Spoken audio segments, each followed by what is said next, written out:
Well, hello. I hope you're doing well today. Thank you so much for making the time to hear a little bit about post-traumatic stress disorder or PTSD. As you know, Continuing the Mission supports veterans who are living with PTSD, and to that end, we thought it might be helpful to provide some information that will hopefully increase your awareness and understanding of PTSD. My name is Felix Blumhardt, and I'm the president of Continuing the Mission. When I'm not volunteering with Continuing the Mission, I work as a trauma and resilience therapist in Raleigh, North Carolina.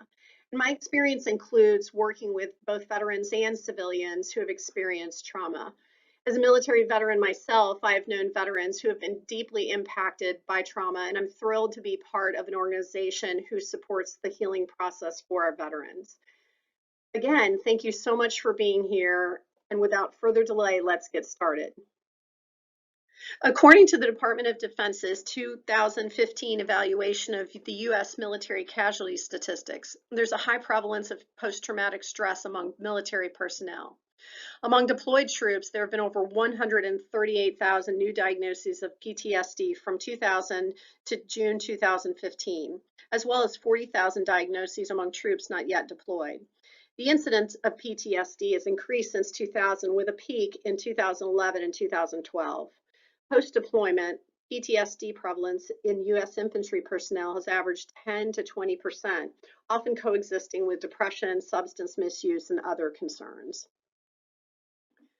So what exactly is PTSD? Post-traumatic stress disorder is a health problem that affects many of our veterans and their families. Until recently, the science around PTSD was not understood well. And as a result, PTSD has been somewhat of a mystery that has been enhanced through media and even supported through our cultural norms. I think it's really important to dispel what PTSD is not. PTSD is not a weakness. It isn't a shortcoming. PTSD isn't a bad choice made by someone. It is a mental or psychological injury. In fact, PTSD is the result of the brain biology that all us humans share, and that frequently serves us well. So at this time, I'd like you to indulge me in a little brief science lesson on PTSD. We're going to be focusing on the human brain. Okay, so we're going to do a quick deep dive. Bear with me.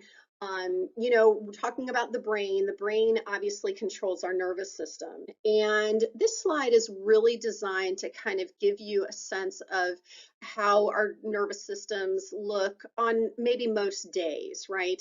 So when we are operating in our resilient zone, then we're, kind of at our best capacity. Our minds, emotions, body, and spirit are all flexible and adaptable. You can see, and I won't read them, but the sympathetic branch and the parasympathetic branch in our body of our nervous system is they're kind of doing their job and allowing us to successfully manage stress that has resulted from a stressor. The example that I like to give with this is, maybe you're driving along one day, headed somewhere, and all of a sudden a car cuts you off, just pulls right in front of you. And you might immediately, just, hit the brake, grip the steering wheel and tense up. And you probably can recall when that happens, there are sensations in your body that kind of immediately come up and you tense up. But then as you're continuing to drive along, those sensations start to change. They start to look a little bit different. And that is kind of what's reflected in this sort of this chart. You see the charge, and then the release. And so we're able to do that most days. Some of us may take a little bit longer than others to kind of get there, but maybe by the time you get to the place that you're going, you're feeling a lot differently than you did in that moment when that car cut you off.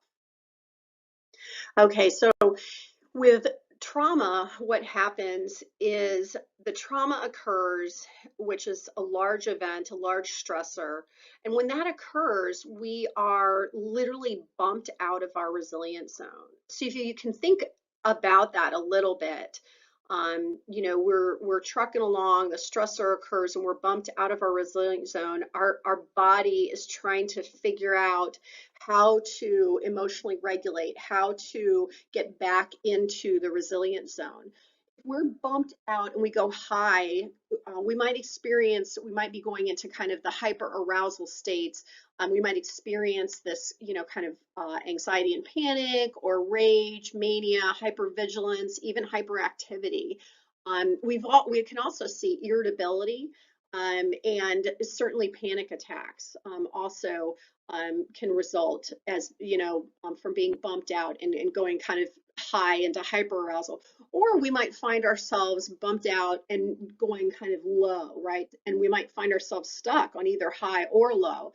Low is more of the, depression, symptoms of depression, disconnection, maybe exhaustion, fatigue, even withdrawal or isolation, and numbness. So this gives just hopefully a little bit better picture about how trauma looks and sort of impacts veterans. So that brings me to this slide, right? So we're talking about being bumped out of our resilient zone. And really what we're talking about is an alarm system that all of us have. The human brain is equipped with an alarm system that normally helps ensure survival. This alarm system is housed with a little part of the brain called the amygdala. So with trauma, the amygdala becomes overly sensitive, and the parts of the brain responsible for thinking and memory stop functioning properly, because essentially all the activation in the brain has been diverted, right? It's kind of all hands on deck with the amygdala, which has now been set off, and is sending the alarm. And when this occurs, it can be difficult to separate safe events happening in the now, in the present, from dangerous events that have happened in the past. Over the past 40 years, scientific methods of neuroimaging have actually enabled scientists to see that trauma causes distinct biological changes in our brain, right? So when trauma occurs, literally biological processes and structures in the brain are noticeably different. Not all people have exactly the same symptoms or the same brain changes, but there are definitely observable patterns that can be understood and treated. Our amygdala triggers our body's natural alarm system, and is the primitive part of our brain that's kind of wired to ensure survival. So when it's overactive, it can be really difficult to kind of think rationally and difficult to maybe focus. People with PTSD tend to have an overactive response. So something as harmless as even like a car backfiring or a book dropping on a hard floor could instantly trigger a panic response. And that panic response, remember, is connected to our nervous systems, right? Which are kind of our highways throughout the body. So once that happens, lots of parts of our body are impacted. So our prefrontal cortex, the frontmost part of our neocortex, helps us problem solve, observe how we were thinking, and put the brakes on when we realize that the thing we first feared isn't actually a threat. Our prefrontal cortex helps regulate emotional responses triggered by the amygdala. So in people with PTSD, the prefrontal cortex isn't always capable of doing its job when needed. An overactive amygdala combined with the underactive prefrontal cortex creates then the conditions for PTSD. And this helps us to understand why someone with PTSD might, number one, feel anxious around anything even slightly related to the original trauma that led to the PTSD.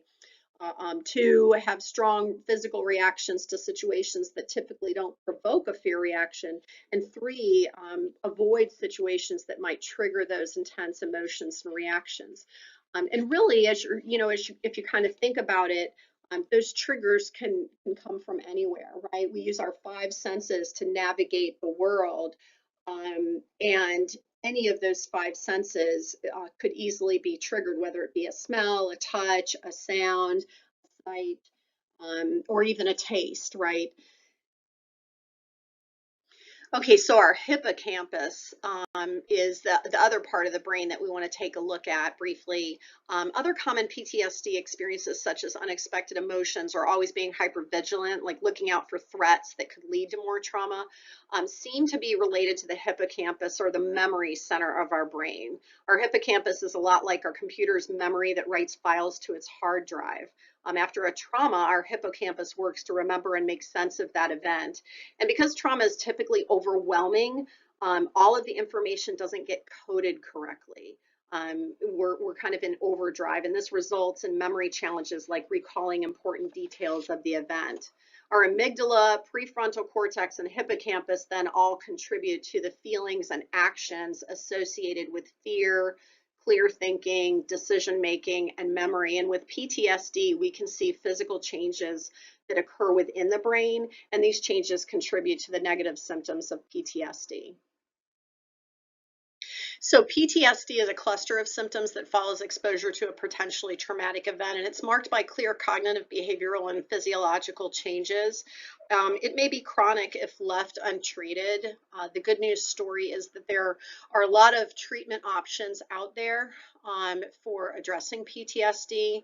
It is most definitely not a sign of weakness or incompetence. And I put that in bold because I oftentimes hear folks communicate to me that maybe they wouldn't be experiencing PTSD if they were just stronger or could do a little better or make a better choice. And really what it boils down to is being human and biology. So let's talk about the types of PTSD symptoms. There are four main types. The first one being re-experiencing. These tend to show up as intrusive thoughts or memories about the trauma. They may show up as nightmares or flashbacks. A person may experience distress when reminded of the event, and they may be physiological. The next type of PTSD symptom is avoidance. Persons who are living with PTSD may have a tendency to avoid trauma-related thoughts, feelings, or conversations. They may also avoid trauma-related places, people, or activities. And if we stop and think about avoiding all of those things, we can start to see the significant impact that PTSD can have on a person's life. When a person is not able to, finds it distressing to think or feel a certain way, then that typically won't promote conversation. And if it does, and the conversation itself is triggering because it's revisiting events or memories, then the person is going to react or respond to that through avoidance. The other piece is the avoidance of places, people, or activities, and the additional impact, the impact that that has, an additional challenge that it creates is that it promotes disconnection rather than connection, and connection is actually what people are wired for, right? So when people are suffering from PTSD and experiencing those challenges, then they're not in a place where they may be able to resource additional support. The third type of PTSD symptom is the arousal symptoms, and you can see here there are about 5 of those listed. And if we read through them, I'm not going to read through them, but as you take a look at them, maybe think about how these can negatively impact a person's life and create difficulty just trying to manage themselves and even relationships.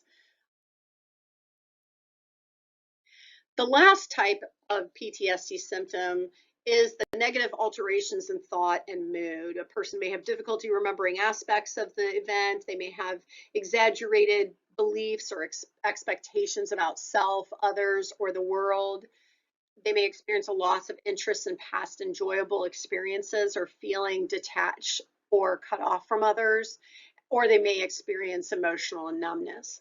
So when we start to see, when we start to look at those, we can also see how walking around with any or all or the vast majority of these symptoms might make it incredibly difficult to just manage daily life. I really love this quote by Colonel Charles Hodge. It really captures sort of PTSD. The PTSD is full of contradictions. Virtually every reaction that mental health professionals label as symptoms, and which indeed can cause havoc and have negative impacts on a person's life, after returning home from combat is an essential survival skill in the war zone. So in other words, those symptoms when in the war zone are considered adaptive, right? They are considered necessary. But when persons with PTSD, they develop PTSD when they return home, these symptoms have negative impacts and can create challenges. This slide speaks to the last slide. You can see the symptoms on the left and the adaptive thoughts on the right. So again, what were adaptive thoughts and essential or necessary when the threat was immediate now becomes symptoms upon that person's return home or upon them leaving the event or immediate threat. There can be cognitive changes in response to trauma. You can take a look at these statements that have come from persons who are living with PTSD. And you can notice the feeling of being unsafe, the feeling of guilt, the feeling of regret, and self-doubt. These cognitions can then become generalized. So if you notice, I missed the ID, then becomes I am incompetent, or I asked for this, then becomes I am trash. And those on the right side, these, I am incompetent, I am trash, these negative self-cognitions can be particularly challenging because that person is walking around feeling as if that defines them. Veterans who experience PTSD often experience additional challenges as well. And you can see here everything from major depression to generalized anxiety disorder to traumatic brain injury or TBI, as well as substance addiction can show up for veterans. Half of veterans affected by PTSD do not seek treatment because of the stigma surrounding the disorder. Following this video, we have identified another video clip that takes a deeper dive into this. And Soledad O'Brien investigates in The War on the Brain this stigmatization that veterans experience. So I encourage you to take an opportunity to click on that link and watch that brief interview with Soledad O'Brien and a veteran.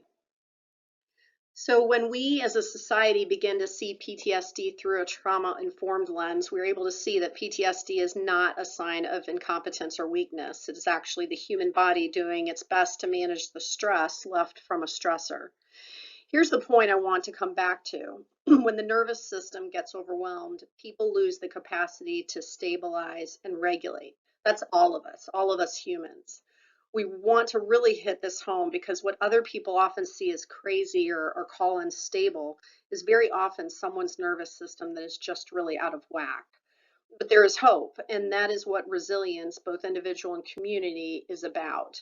If we can lose the capacity to regulate, we can also build it back up.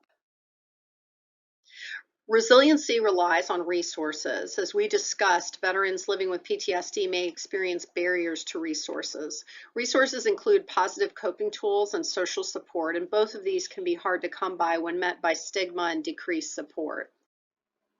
CTM focuses on supporting veterans with PTSD by pairing them with assistance dogs to support their ability to navigate their lives. Our dogs perform the following skills. They block, so they stand in front of the person and between other people in a non-threatening manner to provide support in crowded spaces.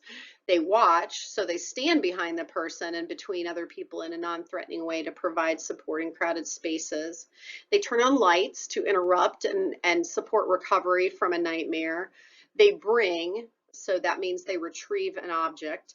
And they rest. So they will lay their head in a person's lap to disrupt their anxiety or nervousness. And our people perform the following skills. We connect. We spend many hours getting to know our veterans, and we maintain that connection long after our veterans are paired with an assistance dog. We support, so we support our veterans through networking and through continued communication both during and following the pairing. And we seek to elevate our veterans through an increased capacity to navigate their lives. We hope to be one of the many supports for veterans living with PTSD, and we consider it a privilege to give back to those who have provided endless hours of selfless service and sacrifice. Thank you so much for joining us and listening to a little bit more about PTSD.